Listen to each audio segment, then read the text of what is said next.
Balik tayo dito sa Ayan mga ka-vlogs, balik tayo dito sa Action 4.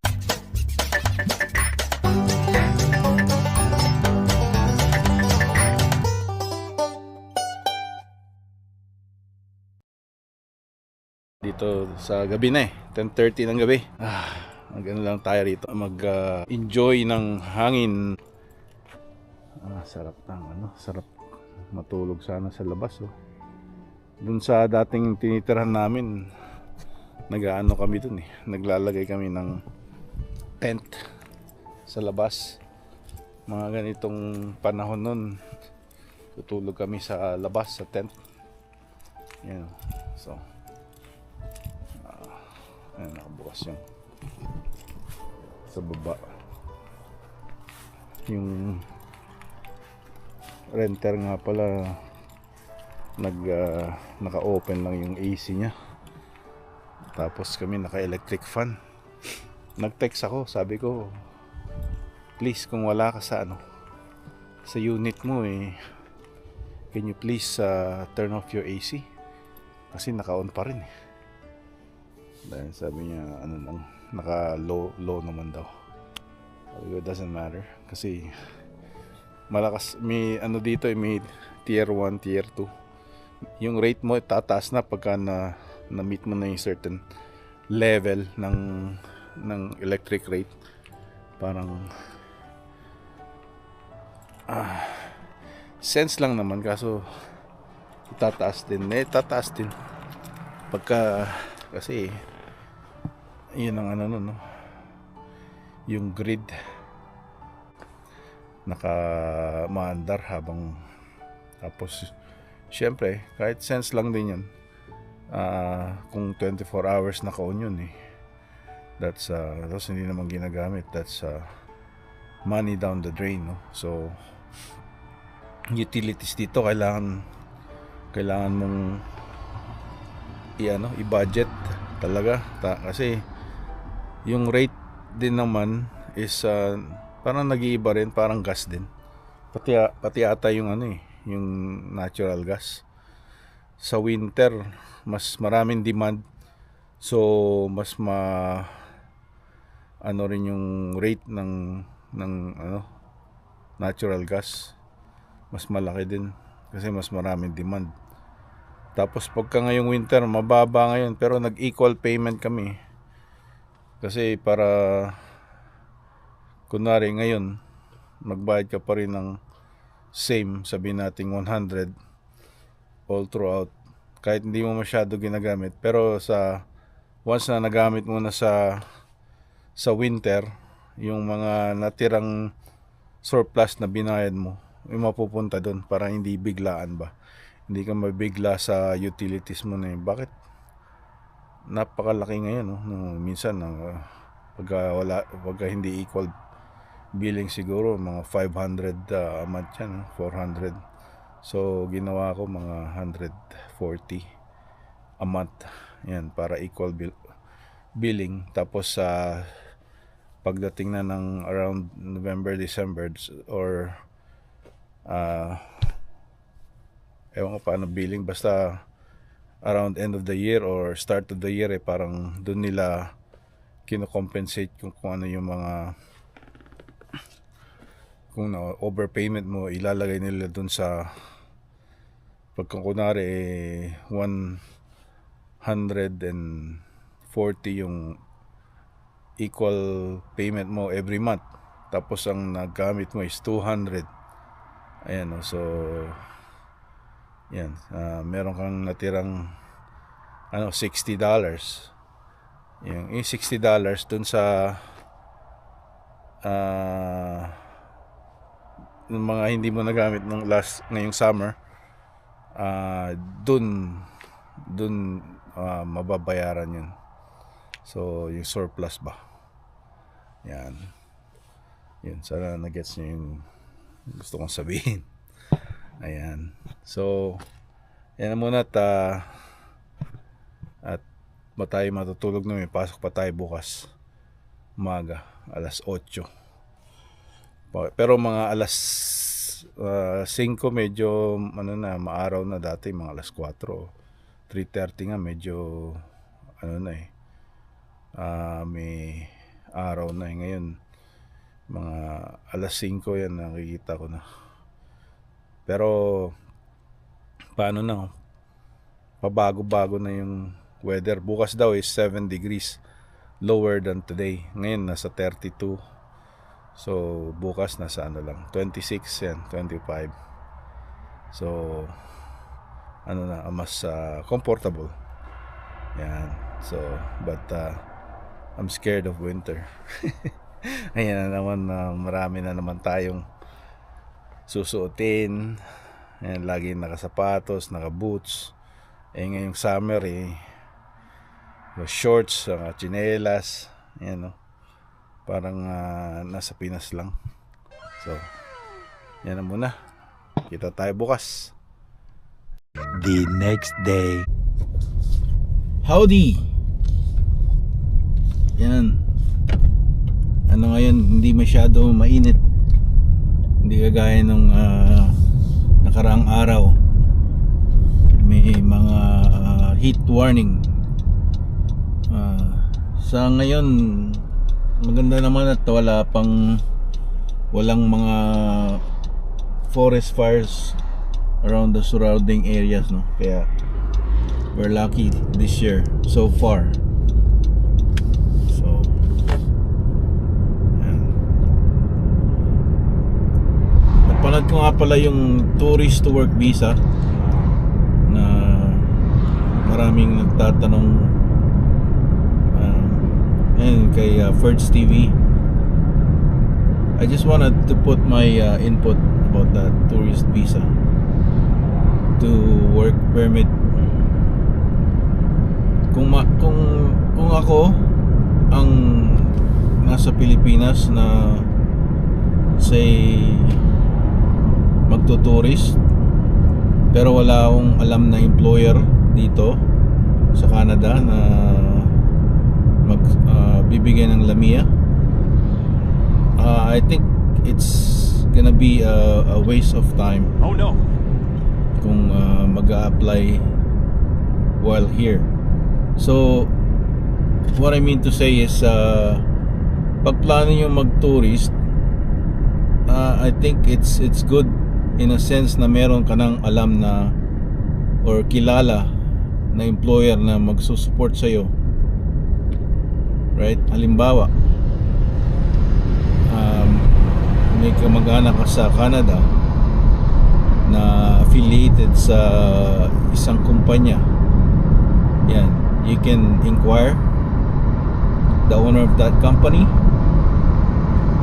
kasi may network ka na na kung pwedeng i-issue ka ng Lamia when you get to Canada.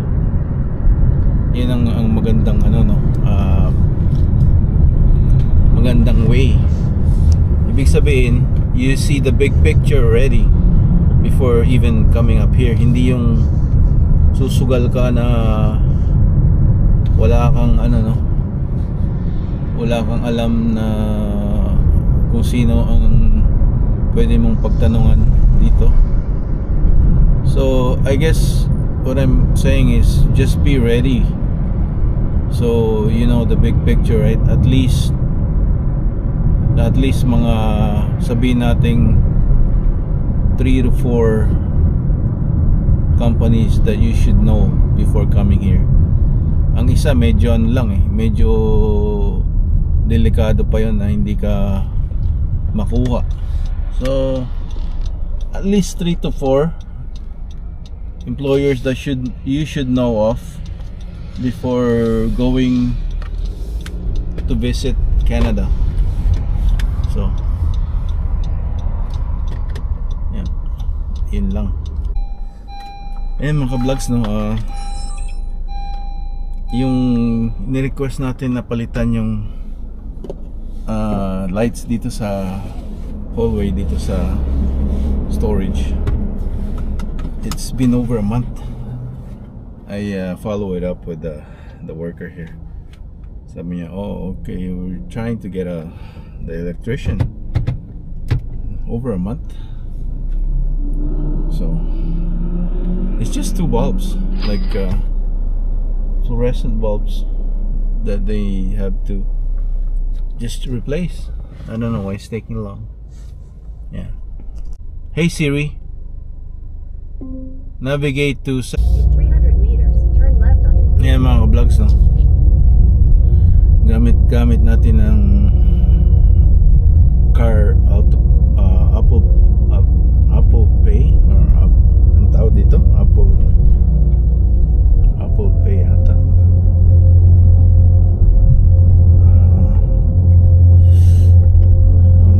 Tapos we're listening to a binaural turn left Eats. onto Queensway. And stop recording. Ayan. Buong summer we're gonna be working. And dito tayo sa Costco gasoline station.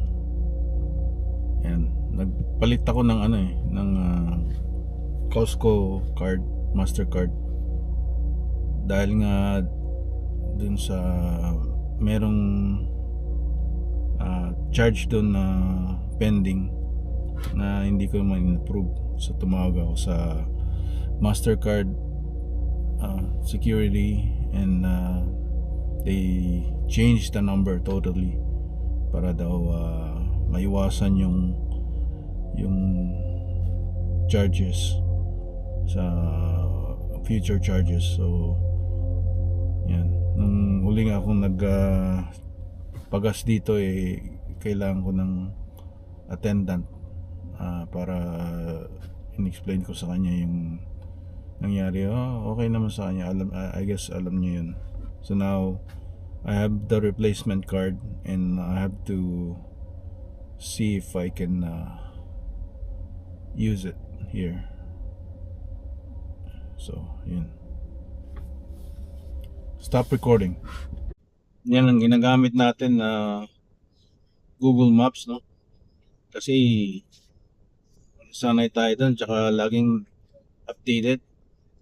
At tsaka nilalagay niya yung posted limit, tsaka sa tabi nakalagay din yung speed mo. Yan. So 90 lang dito, pero we're doing 93, 92, and 90 na.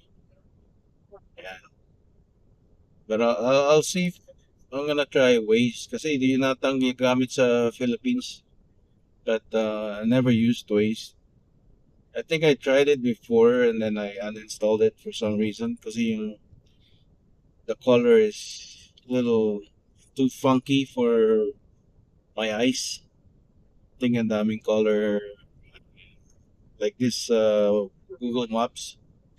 It's just, green, blue, white. It's a very aesthetically sa eyes, very nice to look at. So It's 600 meters. walang turn mga left parang onto kengkoy na car. I think yung Waze is parang may kengkoy na car, kaya hindi ko nagamit, or kaya ko siguro uninstall. Dito lang tayo. 2,000 years later. Hello mga ka-vlogs. Dito na naman si Mang Berto. Musta kayo dyan? At sana'y nasa maganda kayong kalagayan. It's Friday afternoon. It's time for our Friday vlog. Siyempre happy tayo dahil Friday, right? So I'm just gonna go to the park. Meeting ko sila Esme at saka yung mga friends namin, na kanyang mga friends na dito sa Northern BC. Yan, shout out ko si Sharon and Michelle and their family, right? Si Sharon is with Dustin and the two kids, si Bruce and Tyson, and Michelle has, I don't know, three kids, I think. Michelle and Sam, the couple, and they have three kids, I think, yeah, 3 kids. Yan. Forgot their names of their kids, but shout out sa inyo dyan. Dito tayo pupunta. Medyo ano dito eh. Siguro maraming tao ngayon dahil mainit at maraming magtatambay sa dito sa exploration place. Andito yung mga parang museum ng mga dinosaurs at saka ano pa ba meron dito, yung wading pool. Ayan, dito tayo. Dito rin yung ano yung rito yung sa July 1st Canada Day. Ayan, dito tayo ng park. Okay, pakita ko sa inyo merong volleyball court. Dati dito kami naglalaro. Ewan ko may mga naglalaro ngayon dito, mga nagba-volleyball. Okay, hello mga ka-vlogs. Ayan, parang naputol ata. Is that natural cause or just wind? The wind? Yeah, I think so. Something. Oh yeah. Are you from the city? Yes, I am. Oh yeah, this actually just happened like 10-15 minutes ago. Oh, really? Yeah, It just fell down. Oh really? It just started peeling off and Oh, then once some weight got on, just the weight, yeah. I don't know. Oh. Ayan. 10 to 15 minutes ago, sayang. Hindi natin nakita na bumagsak. Sobrang ano siguro. Yan, sobrang lakas. Yan. Yan, full gear tayo. Inano ko rin yung magbabike din sana ako eh. So nilagay ko na lang as backup ano dito, backup mic, backup video. Yan, tingnan natin dito ang ating park ko. Yan. Yan, tuwa mga bata ngayon dahil masyadong accessible na yung yung playground. Yan. Ito ang laki ng puno. Grabe, lumang puno na. Ayan. Ayan, may ata ron, parang may party. Ayan. Kita ko na sila. Bablog pa tayo. Hey guys. Hey Sam. Not bad. You? Just vlogging right now. Sorry? Just YouTube vlogging. Is it okay? Yeah, it's good. Yeah. Good to see you. How's it going? Good to see you. How's your summer so far? Busy. Not enough time off, too much work. Yeah. Invite mo kami, lahat dito. Meron, yan. Ang vlog ko. Ang vlog ko. Oo, container mo. Bigyan ko. Sa Rap TV, Philippine Live. Sa YouTube? Sa YouTube. Sino may nag-post sa Sa'yo. Yan. Baka si Gemma. Ewan ko. Ilagay mo dito para Gemma. Check mo yung saan ba? may pinggan ka ba doon? Calling card. Meron. Dali. Meron. Nagpa-vlog-vlog din dati pero Oh? Yeah, vlog mo yung mo. Kasi maganda yung mga memories mo pagka ako, saan na ba? Malayo kayong winter. pati ito, isave ko to. I-vlog mo lahat. Bagong subscriber. Yan. Bye! Bye. Lodi. Yan. Okay. Yes. Ayan mga vlogs, uwian na. Too late na tayo eh. Mag-work tayo eh. Yan. Mag-peace. Kailangan O, nasaan si Grace pala? gutom tayo kung hindi. Oh. Wala si Grace, ano siya ngayon? Nasa Vancouver. Day off niya ngayon. Hi Kaya. Typhoon na. Ayan mga ka-vlogs. Ano na? DJI mic. Ilang seconds bago siya mag-connect. Ayan. Punong malalaki.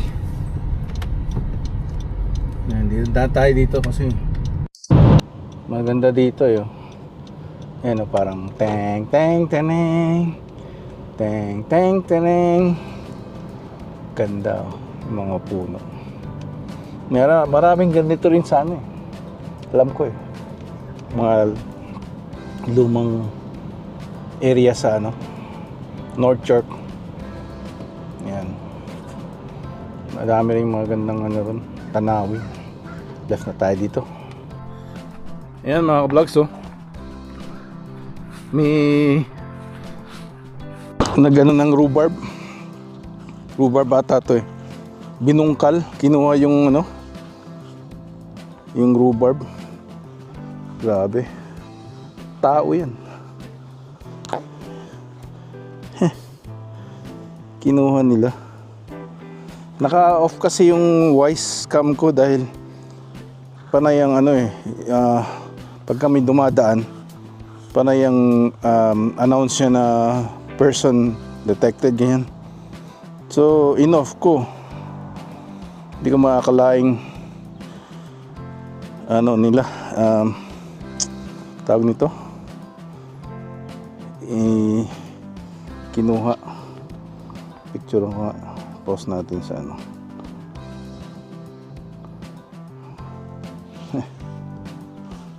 Grabe. Pati ano, titira eh. Rhubarb. Gawin nilang cake yan eh. Yan mga vlogs, kain tayo ng gawa ng Lucano. Pakpit. Tsaka may pansit tayo. Yan o. Ayan, magmukbang tayo mga vlogs. Sausawan nating suka. Yan. Pansit. Ito na. Gamitin ko. Kakamay sana ako. Yan. Tapos yung suka. Ito yung vegetable spring roll. May toge, carrots. Yan. Pinrito. Nawala na yung ano, yung crispiness. Masarap lang.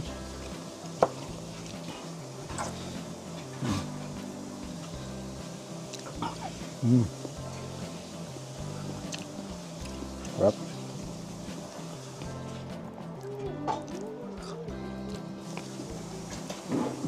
Oh. Suka. Suka, nilagyan ko ng konting sukal para maano yung asin. Yung asin.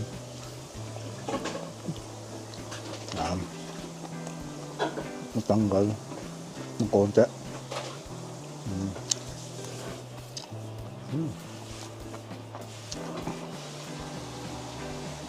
Ribs yung lagay nila rito.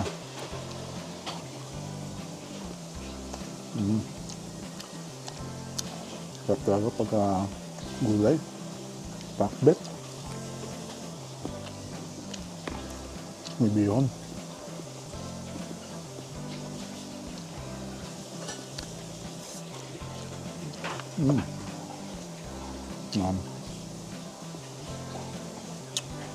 Pala, no, bibigyan naman namin yun. Dapat kung nag-ask lang sila, basta na lang kinuha.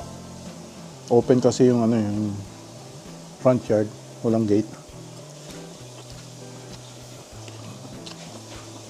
Hindi ko ma-check yung sa CCTV dahil naka-enough ko pala dahil laging nag-ano eh.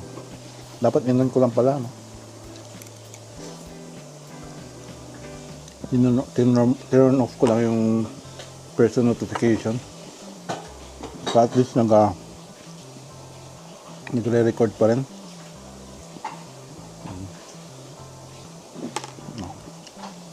Yung ano, ribs.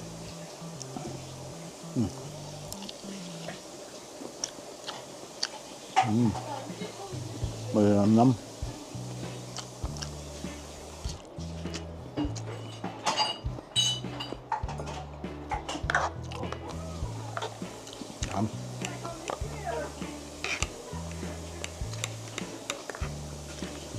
Bihon, paborito natin yan.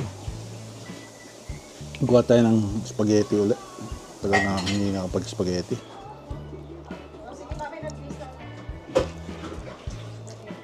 Mm.